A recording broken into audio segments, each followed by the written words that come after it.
Hello everybody and welcome back. The party have just finished up with this red blade goblin lair and it proved to be abandoned. So we're just going to make our way to the exit. And we are here. We took on this lair first thing in the morning and it is around mid-morning, so we're going to make our way back again, report back to Piotr that we can't find Stephen, though we do have a tapestry for him, and the news that yet again we have chalked up another potential place where he isn't, right? So so it's going to take us 5 hours to get to here. This is the clearing with the horse trader. That is mid to late afternoon, and here will take us to the evening. We didn't have any random encounters during the day, but during the evening we have the one where we set up camp. Do remember we have Vlak with us. Vlak will be charmed for a week. And he joined us on Lunadane the 25th. That's when we had the fight with him. It is now Gromdane the 26th. And the weather is dry and warm. Let's hope summer is coming.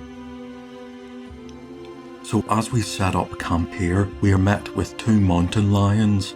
Right, who sees who?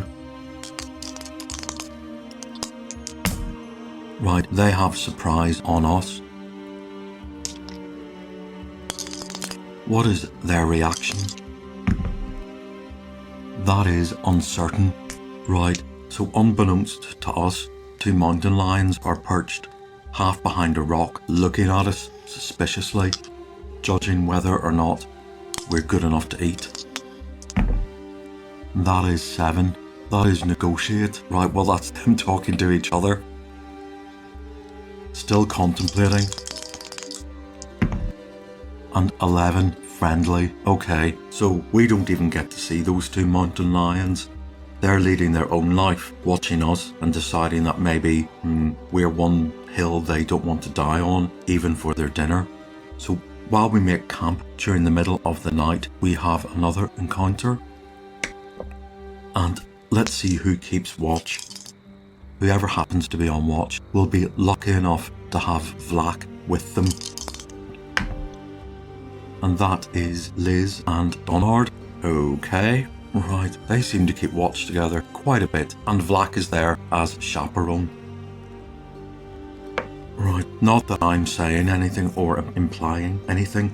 The encounter this time is not that dramatic. It is 2 giant bats. These are not the vampire bats, which can paralyze. But again, let's see who has surprise. And we have surprise on them.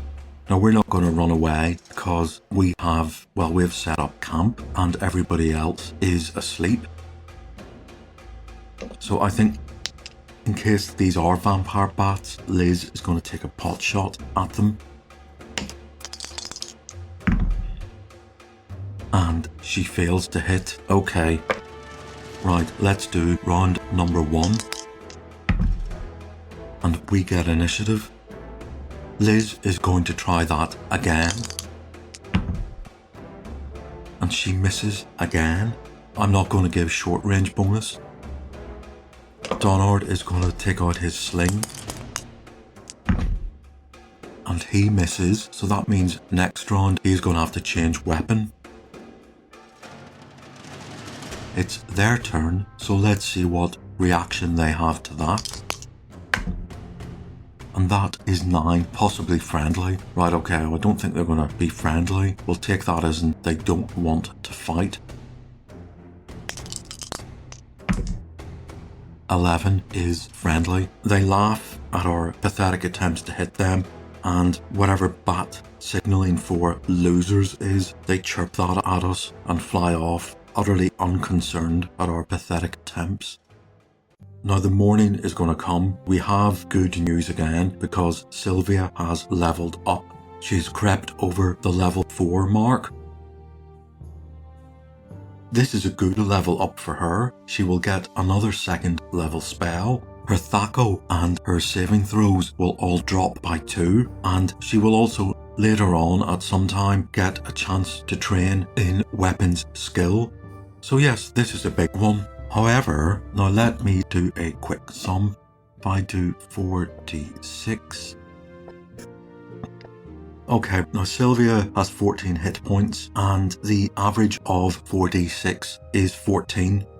Even though she has very low hit points compared to the other two fighters in the party, she is still just above average. So while it would be good to have a nice high throw, if she throws a 1, she will sort of still be bang on average for 4d6. Right, you crossed your fingers for Carrick and that worked. You're going to have to cross both fingers for Sylvia because she has a track record of, well, throwing 1s. Okay, here goes. And 3, right, it's in the lower half, but it's still better than 1. So her hit points are up to 17 and she is level 4. And the gods that be will write another second level spell into her book. She has Knock, Phantasmal Force and Web, and I think at some point she will memorize a Knock spell. It is one of those spells that if you have hanging around, it really can, well, work its magic. In certain situations, it can really turn things around.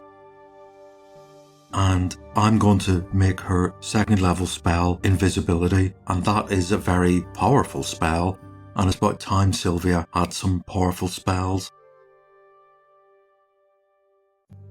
So that is the morning. So when she wakes up, I think she will memorize an Invisibility and a Knock. Malin will have a Web and a Phantasmal Force. I think she will also keep her Charm spell and her Magic Missile, and Malin will have Shield and Sleep. That overall is a variety of 8 different spells.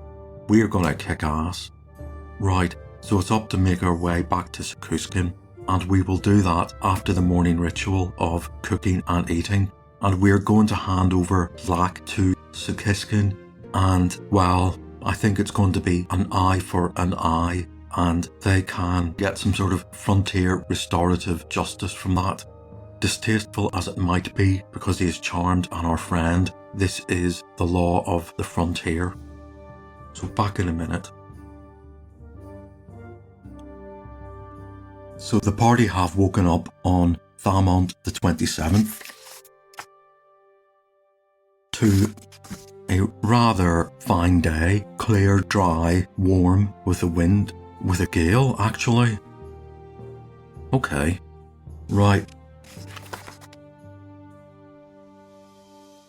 And that is the last day of Thamont. We started this adventure on the 7th. And we're going to move into the month of Flowermont. Okay, so we make it back to Cuskin in plenty of time. It's not the longest journey. The people in Cuskin are quite surprised to see that we have a hobgoblin with us. And we kind of have to explain the background to that. And we hand him over to the people here. We know what is going to happen, and we tell Vlak that we've got a lovely room for him out the back. He can have it all to himself, and well, and we let them go off and do whatever they have to do. They come back holding Vlak's very fine looking two-handed sword. This is a two-handed sword +1. Nobody in our party wants to use it, so Taras takes it. He also took the battle axe +1 from the other goblin chief. That was covered in red paint. He's since cleaned it up and it looks very fine. Malin uses his wand of magic detection on all the treasure we have found. Both the two-handed sword and the battle axe glow with a magic aura. And while that does please Taras, it's really the height of the good news. We give Piotr this tapestry of a red dragon, and he does like his tapestries, and he hangs it up beside the other two. And we're going to stay in Cuskin overnight and replenish all our supplies and our arrows.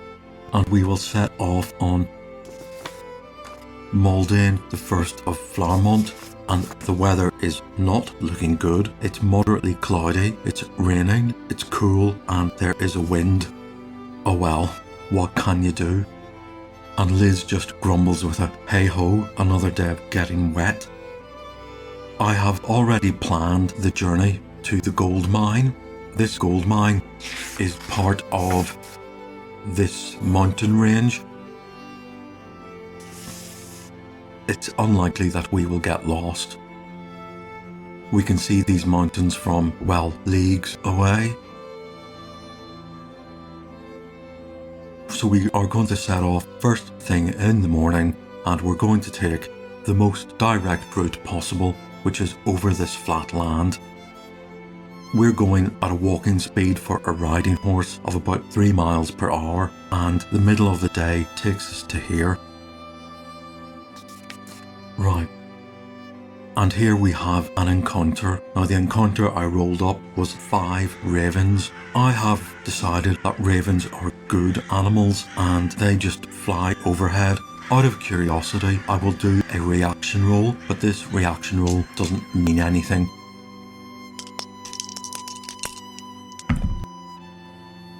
That's a 10, possibly friendly. And that's a 4. Uncertain, okay. And that's a 9, that's friendly. So yes, as per their character, these ravens, they seem to give us an ominous caw of warning of imminent danger. What that could be, well, it's the whole area, isn't it? And we make good headway until we get to the foot of these hills, and then we have to pick our way up this escarpment on our horses, and we make camp here. There was no evening encounter. I am using the expert rule set for the encounters, where if you throw a 6 on 1d6 on flat land, you get an encounter, and I did for the ravens. And if you are in the hills and you throw a 5 or a 6, you get an encounter, and I didn't.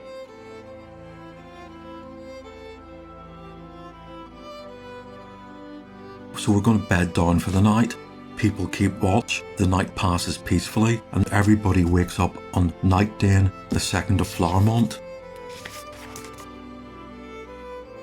And it is moderately cloudy, dry, warm with a breeze. Now that's a much better day. We have our morning rituals where our spellcasters learn their spells, and Liz and Carrick set a fire and cook breakfast. And we make good headway over these hills into this valley, and then up some more hills. We rest here for the middle of the day, and that again had no encounter. And the rest of the day is a bit slower as we make it through the hills, and our second day in the wilderness, camp down here for the night. In the setting sun, we see ahead of us a hill with 3 barrows sticking up from it. These are mounds of earth covered with a cairn of stones, and we can see them rising up looking from here, and there's a slight mist about them. They are a landmark. Well, we are on a quest to find Stephen, so we're duty bound to try these cairns just in case Stephen has met his fate in them. We wake up on this fine day, we have our breakfast, and we set off to the hills where these 3 cairns are. And this is the first of them. Now this is the cairn, and this is an area of dried grass around it. Now the grass is parched, dry and scant, and bizarrely it forms an almost perfect circle around the cairn. It looks as though somebody has deliberately either burnt the grass off or something has killed it off. So everybody is going to draw a weapon, and until we see what we're up against, it's advisable that everybody draw a melee weapon. So we creep forward towards this tomb, and as soon as we enter the circle, immediately we are overcome by dark magic. The whole area becomes as dark as night, and the tomb, the hill, the stones that form the entrance and the doorway all glow in a green, eerie light. And when we look at each other in alarm, we can just about see each other on the ground, but everything is bathed in this green light. just as soon as we realise what has happened, we get jumped on by 5 shadows. They have a chance to surprise us on a roll of 1 to 5. So yes, we get surprised. So each of us is jumped by a shadow. Okay, now the shadows don't do much damage, but they do have a strength draining attack. I'll do the one on Permalin first, since his AC is only 8. And that shadow misses him. Their Thaco is 17. I'll do the one on Liz. And that one hits her for 3 points. She's down to 16. And her strength, which wasn't that great, is at 9. The one on Sylvia misses. The one on Donard misses badly. And the one on Carrick misses. So it's only Liz who got struck. That was exceptionally good. So round number 1. This is a massive shock to us. Do we recover fast enough? We do. Everybody has a chance to attack the shadow on them. So I will do Malin with his dagger +2, who misses. I'll do Liz with the short sword, and she misses. I'll do our newly enhanced Sylvia, who misses. I'll do Donard, who hits and takes his shadow from 10 to 3 HP. And I'll do Carrick. Will he earn the name Shadow Cleaver? And indeed he does. Right, so there are 4 shadows left. The one on Malin misses. The one on Liz hits AC 6, that's a miss. The one on Sylvia hits her and takes 2 points off her. She's down to 16.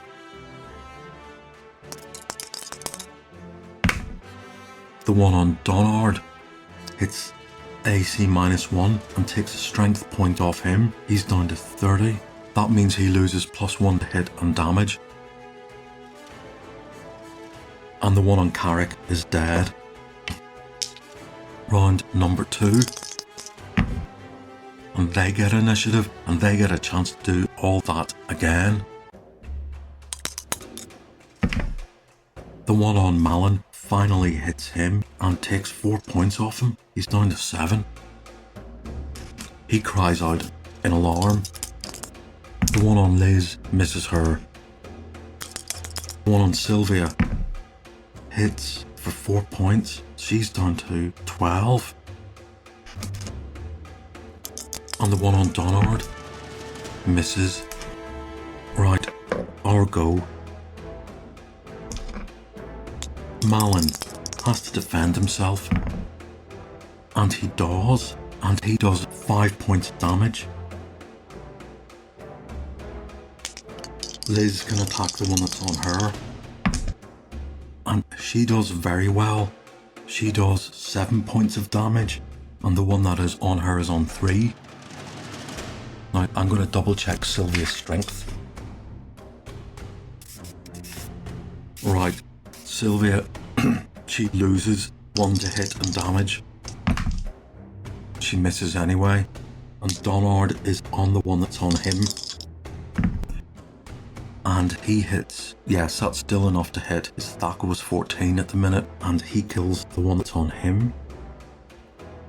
Now, Carrick is going to rush forward to try and help Malin. And yes, he wipes that one out. There are 2 shadows left. One is on Liz and one is on Sylvia.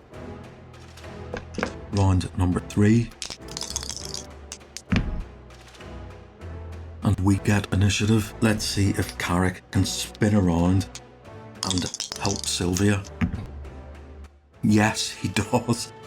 And with another single attack, he slices that shadow in 2, and it just screams some unearthly wailing. It turns into shredded tatters and vaporizes. Donard is going to rush up and take on the one that is on Liz. And his Thaco hits AC 8. That is not enough. Can Liz defend herself? She can, and she does 2 points of damage. That one is on 1 HP. Can Sylvia save Liz? And she can, and that is the 5th and final shadow dead. That weakness attack doesn't last forever. It lasts for 8 turns, which will be enough to punish us through the rest of this little tomb. Right, we're kind of shocked at this. And there's enough glowing light to see the door, but Malin is going to light the lantern, and even though it offers some light, the circle of light dies off rather quickly. So we're going to examine this tomb door. In the eerie green light, with Malin holding the lamp over her shoulder, Liz is going to examine this door for traps. She doesn't find any traps, so Carrick volunteers to step forward and open it. Carrick and Donard are both required to push this stone door to one side, and when they do, they're met with a long passage tomb. They creep down the passage tomb and they see frescoes on either side of them. I'll describe them.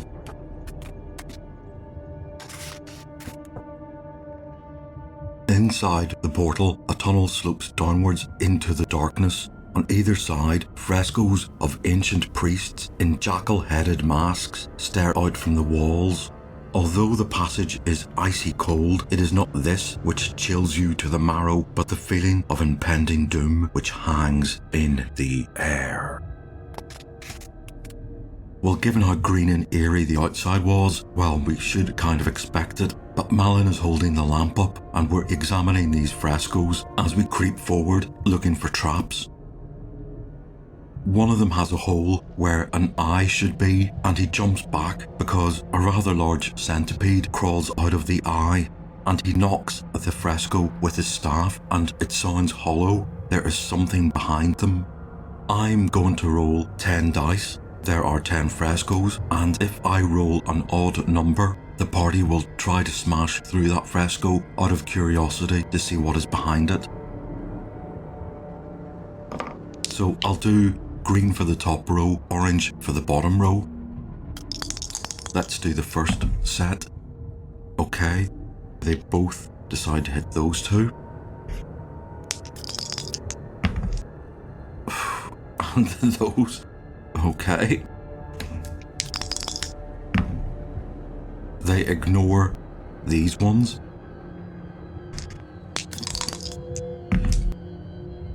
They attack this one with an axe. They ignore that one.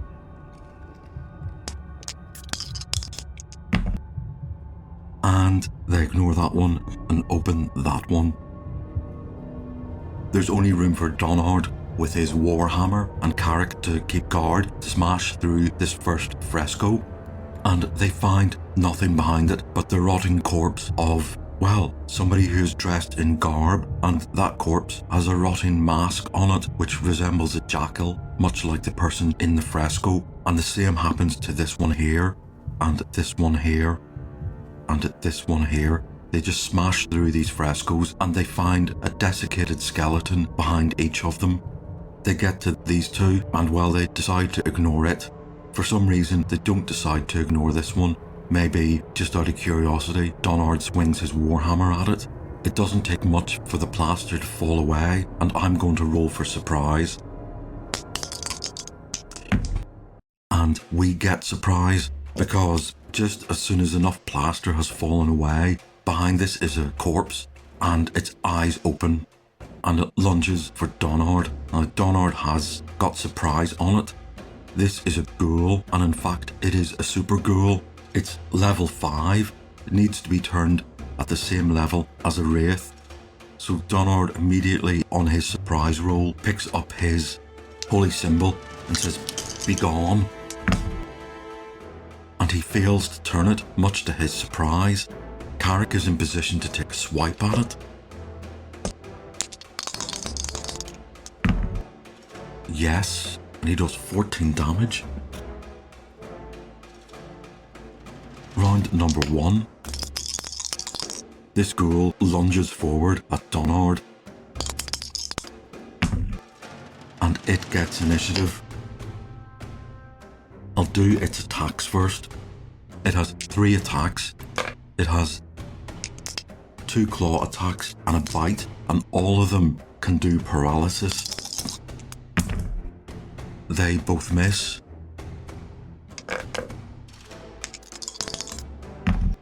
And its bite completely misses. Our go. Now the ghoul has come alive, and we are struck with a fear. Everybody must make a 1d20 roll and score their wisdom or less, or be frightened.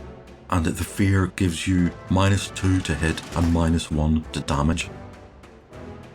Okay, well, I'll do... Donard's wisdom is 18, so he easily makes it. Liz, whose wisdom is low at 7, she makes it.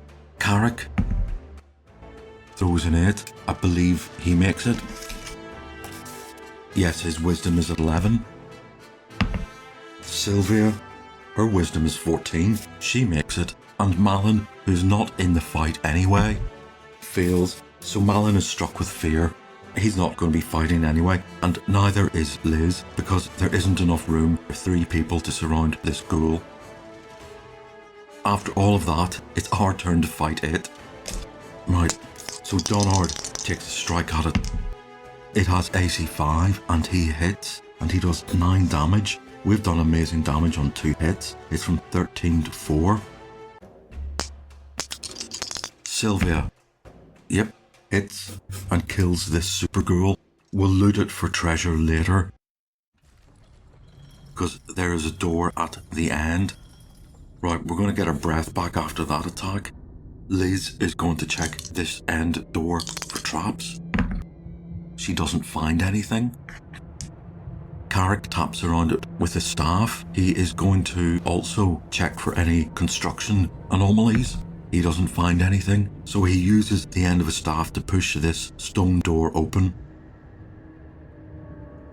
In the centre of the chamber, enshrouded by the gloom and coated by the dust of ages, is a crystal coffin on a black stone plinth. Inside the coffin, a recumbent figure in blue robes clutches a jewel-encrusted mace to its breast. I'm going to turn that into a warhammer. So far in this game, we have found 5 magic maces, but no warhammers. That's discrimination. Right. So I'm going to turn this into jewel-encrusted warhammer. So Carrick and Donard are going to lift this crystal lid off the coffin, and as soon as they do that, the body which is in there suddenly rises up with a low droning moan and lunges for one of them. This is a zombie. Did it get surprise? There is no surprise. That was mutual. Right, round number 1. Zombies always lose initiative. So Donard takes out his holy symbol, and he is powerful enough to just say be gone, and the whole thing crumbles into dust. And he picks up this warhammer, which looks special. So I'm going to have Malin use his wand of magic detection, and sure enough, it glows. It's a warhammer +1, +2 versus the undead. We're going to make our way out of this tomb, and when we do, the mysterious darkness has lifted. We're still left with this circular patch of dead grass, but we can see the daylight. We've got 2 more tombs to take on, and I will do that next time. So until then, I'll see you